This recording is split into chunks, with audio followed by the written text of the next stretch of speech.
God gave his people his statutes as a code of protection against all possibility of mingling heathen traditions with his holy precepts.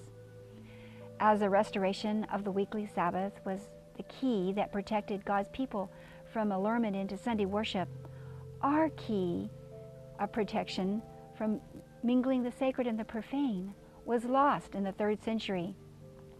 Nevertheless, we have been promised that God's usurped divine institutions will be restored, returning to us our key of protection. Bishop T. Enright, speaking for the Catholic Church, said that she abolished all the Jewish festivals. Historical records points out that it was Rome who set in place pagan customs that usurped God's prophetic types, and their dates prove that it happened at the time the Sabbath was usurped by Sunday law.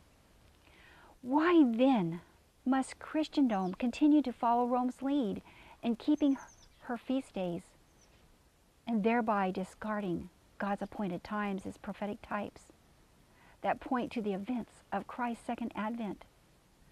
We have been promised that they will be restored, returning to us our key of protection.